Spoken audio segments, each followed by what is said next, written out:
yung mga sinasabing, ang mga duwende ang nagsasabing sila ay dapat manalo para masenso ang bansa natin.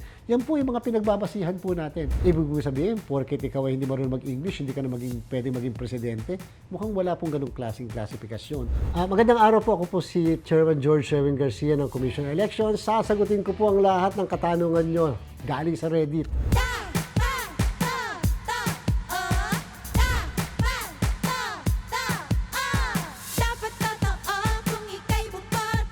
Sapagkat meron po tayong presumption na inosente ang isang tao hanggat hindi proven or convicted beyond reasonable doubt. Ibig sabihin, kahit na-convicted na ng korte, kahit na na-convicted ng mababang korte, pero nakaapila ang kaso, sila po ay makakatakbo pa. Sila nga po ay makakaboto pa. Kaya nga tayo meron tinatawag na persons deprived of liberty na pwedeng makaboto. So again, hanggang walang final judgment na convicted yung tao, sila po lahat ay makakaboto.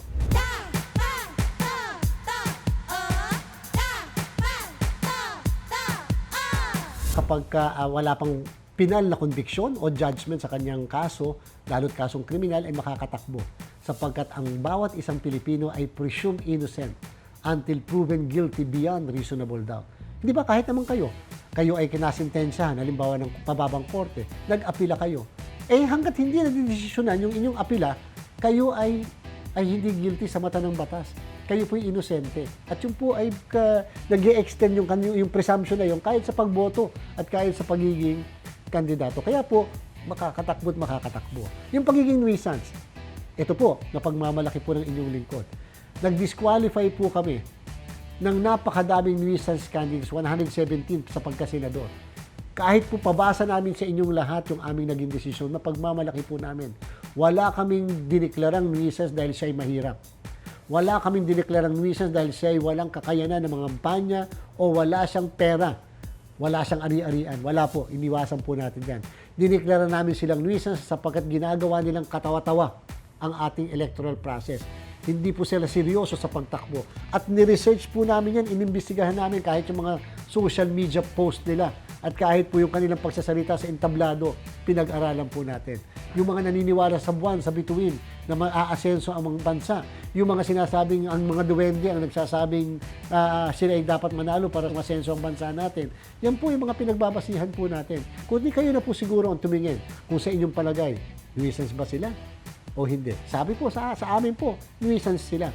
Sapagkat hindi pwede makatakbo na ang purpose lang ay guluhin ang ating mga kababayan at lituhin sa pagpili nila.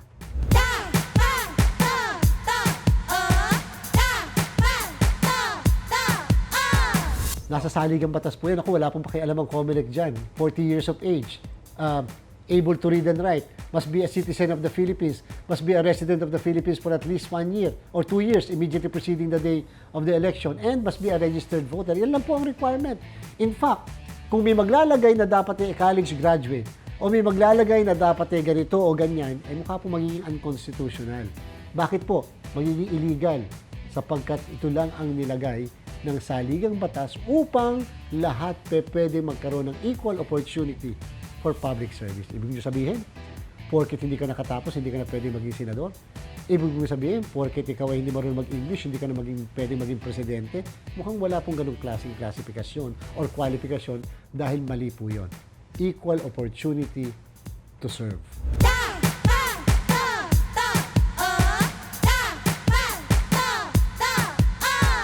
Hanggat hindi po nababago ang saligang batas natin, yun po ang kwalifikasyon na nakalagay po sa ating saligang batas. Hindi tayo pwede magdagdag sapagkat pag nagdagdag tayo ng ibang kwalifikasyon, madideclare pong unconstitutional.